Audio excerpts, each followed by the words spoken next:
The night began like any other in our quiet neighborhood, where the streetlights glowed faintly, and the air carried the faint scent of jasmine from Mrs. Green's garden.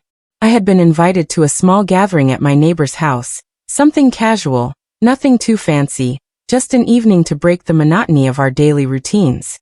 I almost declined because I was tired from work, but something in me said I should go.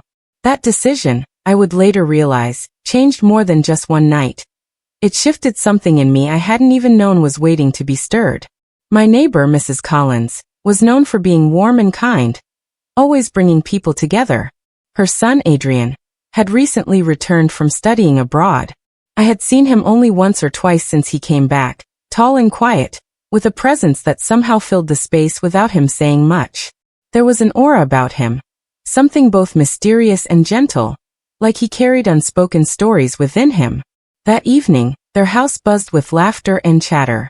Neighbors mingled, clinking glasses of sparkling cider, while the smell of roasted chicken and fresh bread wafted through the air. I tried to blend into the background, observing, smiling politely, and making small talk, but my eyes kept drifting toward Adrian. He wasn't the center of attention, yet it was impossible not to notice him. He moved around the room with an ease that was graceful but reserved, as though he was searching for something, or perhaps waiting for the right moment. At one point, our eyes met across the room. It was brief, almost accidental, but the intensity of it lingered. I quickly looked away, telling myself not to read too much into it. After all, he was younger than me, the son of my neighbor, someone who probably saw me as nothing more than another face from his childhood street. But something in that gaze unsettled me, a quiet spark I couldn't quite name. As the night went on, the laughter grew louder, the music played softer, and people started leaving in twos and threes. Eventually, only a handful of us remained, sitting around the fireplace as Mrs. Collins shared old stories about the neighborhood. Adrian sat beside her, his expression tender, listening with genuine affection. I admired the way he leaned in, giving her his full attention, his respect for her shining through. It revealed something about his character, something deeper than what words could show. When Mrs. Collins excused herself to fetch more tea, the room shifted. Conversation lulled, and slowly, one by one, the remaining guests excused themselves until it was just Adrian and me, sitting across from each other with the crackling fire between us. Silence filled the space, but it wasn't uncomfortable. It was charged, as though the air itself was holding its breath.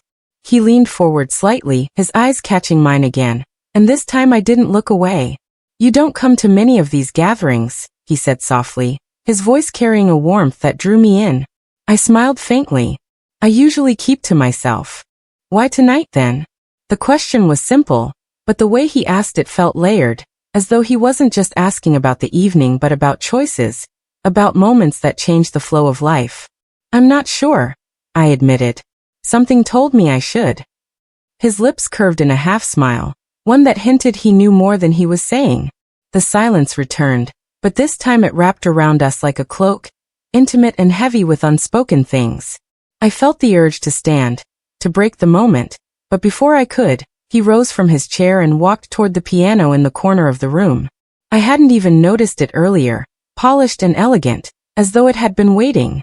He lifted the cover, his fingers hovering over the keys with a familiarity that spoke of years of practice. And then he began to play. The sound filled the room, soft at first, like a whisper, then growing richer, deeper, cascading like waves of emotion. It wasn't just music. It was confession, memory, longing, all woven into every note. I sat frozen, unable to move, as though the melody had tethered me in place. His head bent slightly, eyes closed, and in that moment, he wasn't just playing the piano. He was unraveling himself, revealing pieces of his soul that words could never capture. No one expected what my neighbor's son did that night. The quiet, reserved young man transformed into something luminous, vulnerable, powerful. And the song, God, the song, felt as though it was meant for me, speaking directly into the hidden chambers of my heart. My chest tightened, emotions rising unbidden. Memories of my own longings, the moments I had buried, the dreams I thought were behind me. They all surged forward, awakened by the music. When the final note lingered in the air, fading like a breath, I realized I was holding back tears. He opened his eyes and looked at me across the room, his gaze steady and knowing. "I never play for anyone," he said quietly, his voice breaking the fragile stillness. But tonight felt different. I swallowed hard, unable to form words, afraid that speaking would shatter the fragile magic of the moment. The fire crackled softly, casting shadows across his face, highlighting the raw honesty in his expression. He had bared himself not with touch, not with words, but with music, and it was more intimate than anything I had ever experienced. We didn't move closer, didn't need to. Something had already shifted between us. Something unspoken yet undeniable. That night, Adrian didn't just surprise the guests at the party. He changed the way I saw him, the way I saw myself, and the way I understood what it means to be truly seen.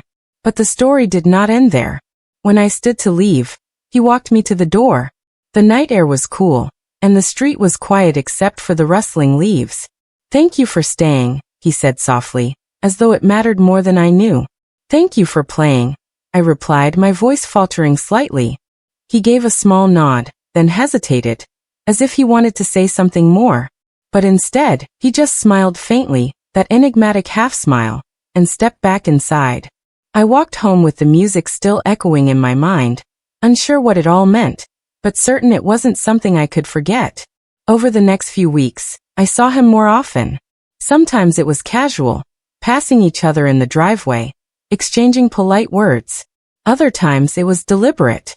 He would stop by with a book he thought I might like, or I would drop off a basket of muffins I had baked.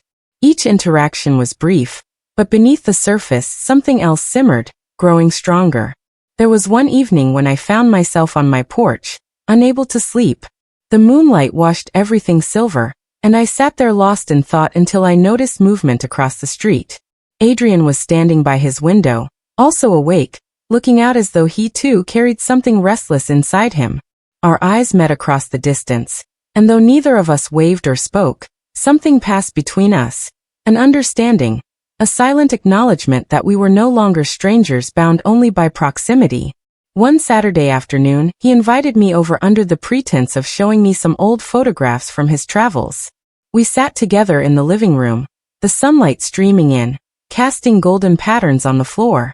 He showed me pictures of places far away, mountains and oceans, cities filled with lights, and villages where time seemed to stand still.